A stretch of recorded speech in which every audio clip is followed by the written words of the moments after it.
Hello friends. आज हम जो इंडियन पॉलिटी की हैंड रिटन नोट्स की सीरीज़ है उसको आगे कंटिन्यू रखेंगे। कल की वीडियो में हमने क्या किया था, यूनियन एंड इट्स टेरिटरी जो पार्ट 1 में आती है और आर्टिकल नंबर 1 से लेकर 4 जिसको हमने डिटेल में डिस्कस किया था। आज हम क्या करेंगे, पार्ट नंबर 2 जिसमें सिटीजनशिप है। पार्ट नंबर 2 में सिटीजनशिप आता है और सिटीजनशिप का आर्टिकल 5 से लेकर 11 तक होता है।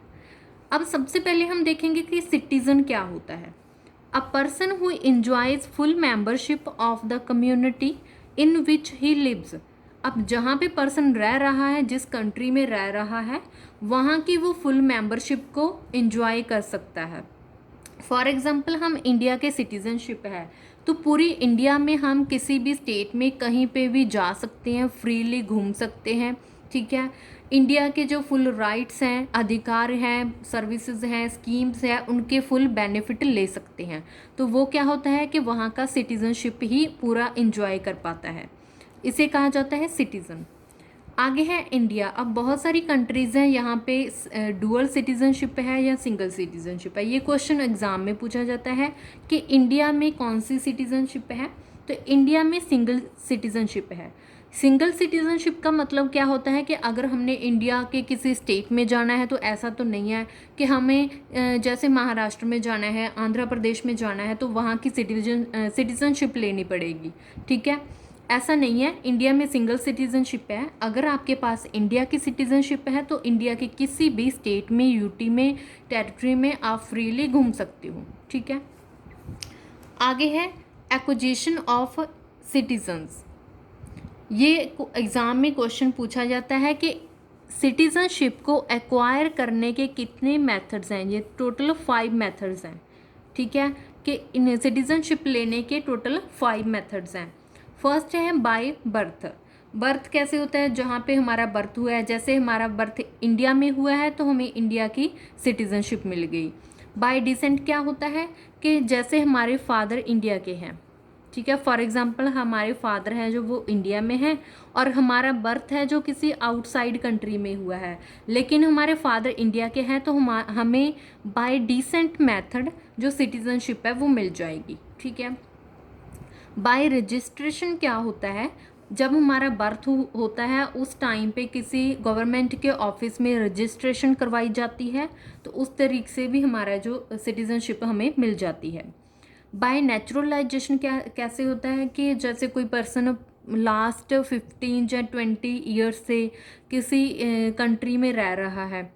ठीक है, जैसे इंडिया में कोई लास्ट 20 ईयर्स से रह रहा है और इंडिया के लिए अचीवमेंट्स ले रहा है, स्पोर्ट्स में हो या किसी और कैटेगरी में हो, तो इंडिया के लिए अच्छे अच्छे काम कर रहा है या अचीवमेंट्स ले रहा है, तो उसको बाय नेचुरलाइजेशन मेथड से इंडिया की सिटीजनशिप मिल जाएगी। ठीक है, बाय इनकॉर्पोरेशन ऑफ टेरिटरी। इसमें क्या होता है कि जैसे इंडिया ने किसी कंट्री के ऊपर अटैक किया। ठीक है, जैसे नेपाल है, इंडिया ने नेपाल के ऊपर अटैक किया और हम उसको एक्वायर कर लिया, पूरे नेपाल के ऊपर अपना कब्जा कर लिया।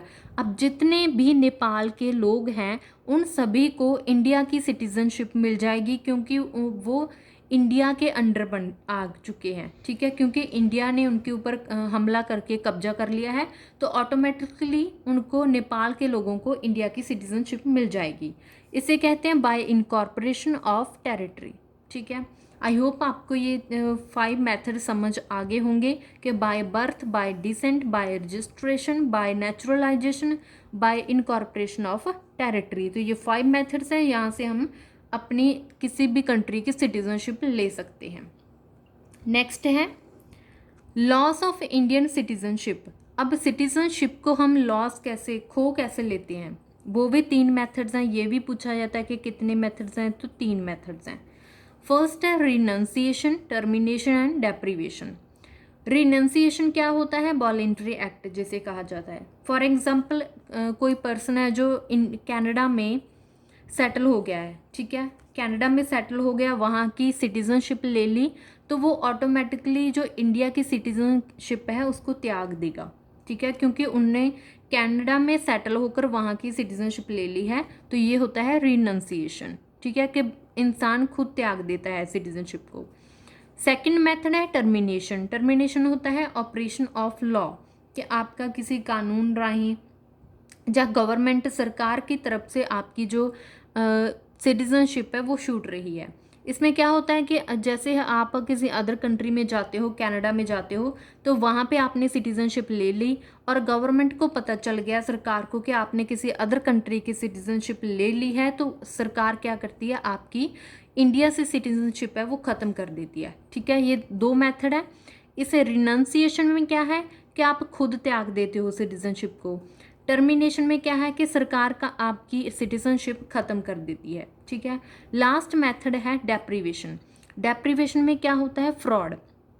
जैसे इसमें क्या है कि आपने जाली पेपर्स बनवा लिए, ठीक है, किसी कंट्री की सिटीजनशिप लेने के लिए, वहाँ पे आप कुछ गलत काम कर रहे हो, ठीक है, तो वो फ्रॉड तरीका होता है एक सिटीजनशिप लेने का, तो उसे कहा जाता है डेप्रीवेशन। के वहाँ आप किसी कंट्री में कुछ गलत काम कर रहे हो, जैसे जाली कुछ काम कर रहे हो, 2 नंबर के कुछ काम कर रहे हो, तो उसमें क्या होता है कि आपकी सिटीजनशिप चली जाती है, तो वो मेथड होता है डेप्रीवेशन। ठीक है, उम्मीद करती हूँ कि ये पूरा आपको सिटीजनशिप कैसे लेते हैं, कैसे लॉस होती है, ये आपको समझ में आ गया होगा पार्ट नंबर 2 इंडियन कॉन्स्टिट्यूशन का।